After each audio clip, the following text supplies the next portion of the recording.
여러분 안녕하십니까? 수요일 밤 KBS 아메리카 뉴스입니다. 한국인의 미국에 대한 호감도가 2000년 이후 가장 높은 수준인 것으로 나타났습니다. 여론조사기관 퓨 리서치 센터가 발표한 미국의 테러 대응에 대한 국제 여론 보고서를 보면 미국에 호감을 가진다고 답한 한국인의 비율은 올해 84%였습니다.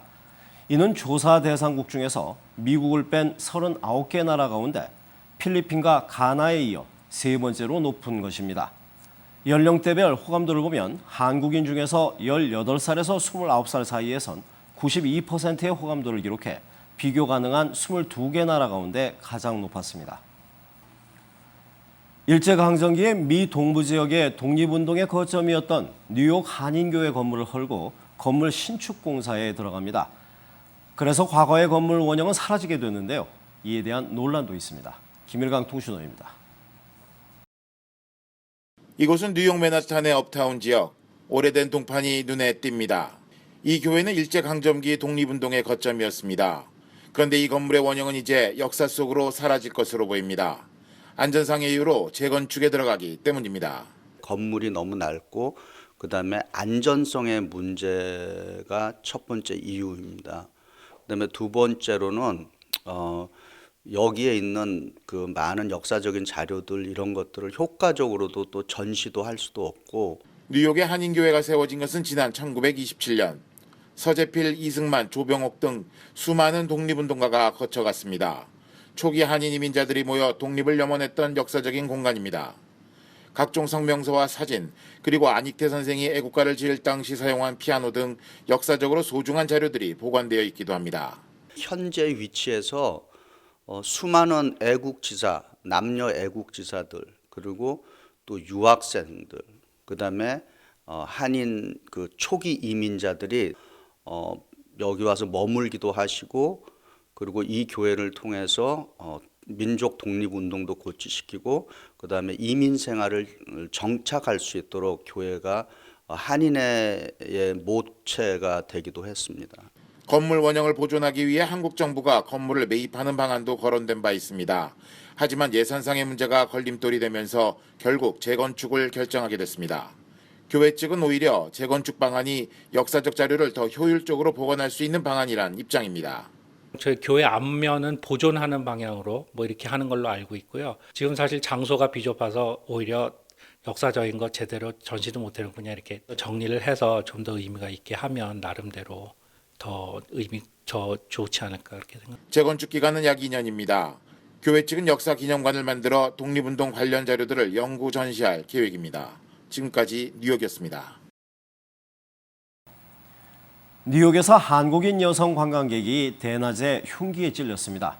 최근 뉴욕에서 아시아계 여성을 겨냥한 이른바 묻지마 폭행이 잇따르고 있어 불안감도 커지고 있습니다. 박에스터 특파원입니다. 뉴욕 맨해튼 중심가, 흑인 남성이 갑자기 뒤에서 다가와 30대 초반의 한국인 여성 관광객에게 흉기를 휘둘렀습니다. 밀림에서나 쓰는 긴 칼로 오른팔을 2차례나 찔렀습니다. It was this big, it was gray, it was rusty, but the edge looked like it was hand sharpened. 다행히 생명에는 지장이 없습니다. 범인은 마약 전과가 있는 40대 흑인입니다. 아시아계 여성이어서 대상이 됐다는 증거는 없지만 경찰은 증오 범죄 여부를 수사하고 있습니다. 앞서 이달 중순 맨해튼 한 흑인 남성이 비닐봉지에 둔기를 싸서 들고 다닙니다. 4차례나 아시아계 여성만을 골라서 얼굴을 공격했습니다. I just ignored him. I didn't say anything. And then just after next second, he just hit my face. 20대 흑인인 범인은 블로그에 아시아계 여성 1,500명에게 말을 걸었지만 모두 거부당했다. 가만두지 않겠다며 저기를 드러냈습니다. 범인은 이틀 전 목을 매 숨진 채 발견됐습니다. 지난달 중순 있었던 한 흑인의 묻지마 망치 공격 피해자 중에도 한인 여성이 포함됐습니다. 미국 내 증오범죄 양상이 다양해지고 묻지마 폭행이 잇따르는 가운데 아시아계 여성이 주요 타겟이 되는 것 아니냐는 불안감이 커지고 있습니다. 뉴욕에서 KBS 뉴스 박에스더입니다. LA 한인회가 YMCA와 파트너십을 맺고 한인들을 위한 여름 프로그램을 시작합니다. 신임 회장단이 출범하는 상공회의소도 사업주들을 위한 경영교육 프로그램을 확대합니다. 그 밖에 LA 한인사회 소식을 윤범수 기자가 정리했습니다. LA 한인회와 YMCA가 손잡고 한인들을 위한 교육 프로그램을 시작합니다. 한인회는 지난해 12월 앤더슨 먼거 패밀리 YMCA와 커뮤니티 서비스를 위한 업무 협약을 맺은 뒤 이번에 6개월 만에 클래스를 개강했습니다. 교육 프로그램은 영어 초급 중급반을 시작으로 향후 무용과 아트 강좌 등으로 확대될 예정이며 외국인 수강생들을 위한 한국 문화 교육 강좌도 향후 계획 중입니다. There's opportunities to expand into Korean language, Korean culture classes, and that's just the beginning. We also have facility space available potentially at Charles H. Kim Elementary School, which has many classroom spaces available. LA 한인상공회의소는 제39대 신임 회장단 출범과 더불어 사업주들을 위한 경영 교육 프로그램을 확대합니다. 상위 측은 사업을 경영하며 겪는 여러 절차와 규제, 법적 자문 등을 주제로 세미나를 계획하고 있습니다. 사업을 하다 보면 끊임없이 도전이 당하고 어떠한 문제에 부딪힐 때가 참 많이 있습니다. 그때 해답을 주기 위한 세미나라든가 에듀케이션 프로그램을 저희가 준비해서 교포사회에 저희가 공급해 드리려는 계획이 있습니다. 한편 상공회의소는 내일 회장 이취임식을 계획하고 있으며 신임 회장단은 7월 1일 공식 업무에 들어갑니다. 제17기 민주평통 LA 지역협의회와 오렌지 카운티 샌디에고 지역협의회의 회장과 간부위원 임명이 마무리됐습니다. LA 총영사관 측은 한국평통사무처에 의해 모두 287명이 평통자문위원회에 위촉됐다고 발표했습니다. LA 지역협의회 신임 회장에는 임태랑 씨가, 오렌지 카운티 샌디에고 지역은 권석대 현 회장이 유임됐습니다. 한편 평통사무처는 지난해 한국에서 개정된 개인정보보호법에 따라 평통자문위원 명단을 일반에 공개하지 않기로 했습니다. KBS 뉴스 윤범수입니다.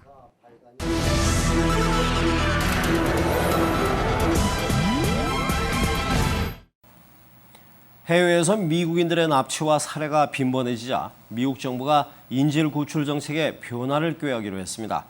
가족들이 인질 석방 대가로 몸값을 지불해도 사법 처리를 받지 않게 됩니다. 워싱턴 이주환 특파원입니다. 오바마 대통령이 서명한 행정명령의 핵심은 인질 구출을 위한 가족들의 노력을 지원하는 데 있습니다. 이 같은 차원에서 인질 가족들이 테러리스트들에게 몸값을 지불하더라도 미국 정부는 이를 처벌하지 않기로 했습니다. We are all on the same team and nobody cares more about bringing home these Americans than their own families. And we have to treat them as partners. 하지만 더 많은 미국인을 위험에 빠뜨릴 수 있는 만큼 정부 차원에서 몸값을 지불하는 일은 없을 것이라며 기존 입장을 재차 강조했습니다. 오바마 행정부는 이와 함께 인질 구출을 돕는 특사를 신설합니다. 관련 대책을 논의할 범정부 대책기구에는 국무부와 재무부, 국방부와 법무부, 미 연방수사국 FBI가 참여합니다. 미 백악관이 밝힌 해외 납치 미국인 인질은 30명 이상. 특히 지난해 이슬람 반군에 의해 희생된 인질 가족들은 몸값을 지불하면 기소될 수 있다는 미 당국의 협박이 있었다며 불만을 토로한 바 있습니다. 이번 조치는 인질범들과의 협상은 없다는 기존 입장을 유지하면서도 인질 구출 가능성을 높이려는 포석으로 해석됩니다.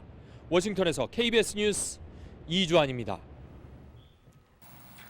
지난 2013년 보스턴 마라톤 테러범에게 사형이 최종 확정됐습니다.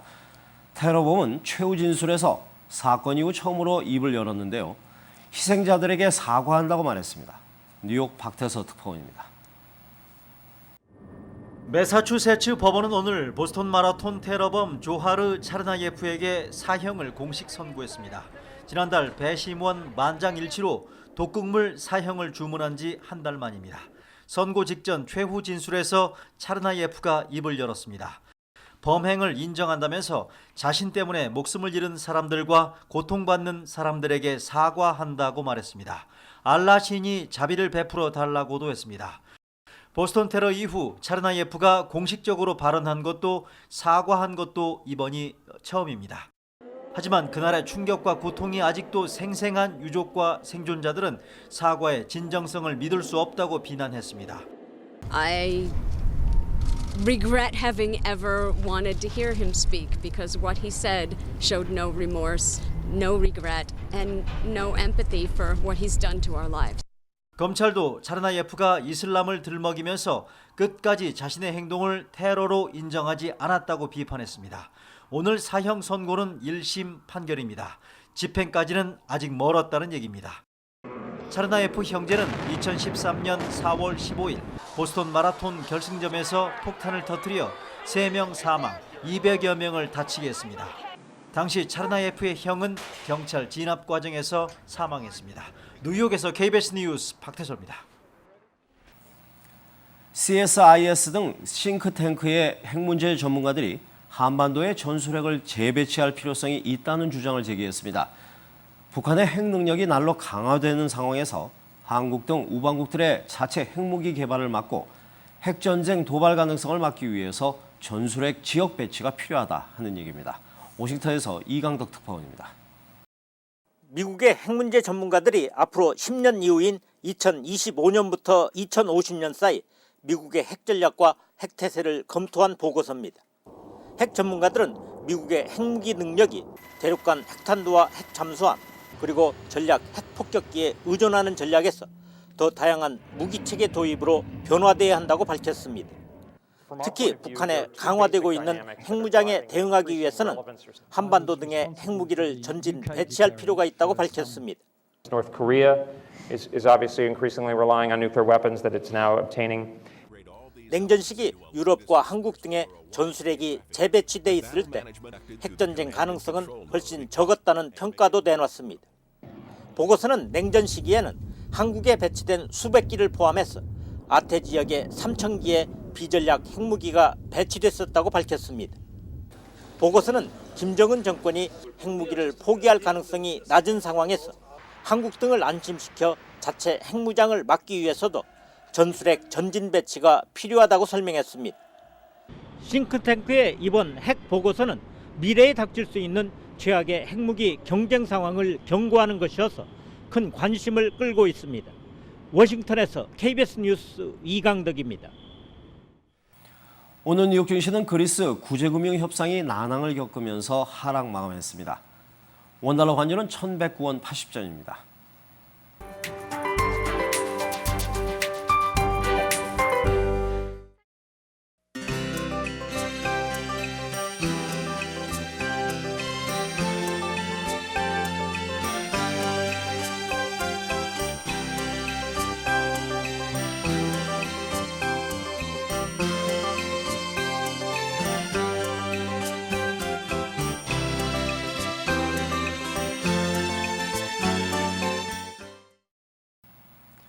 수요일 밤 KBS 아메리카 뉴스를 마칩니다. 시청해주신 여러분 고맙습니다.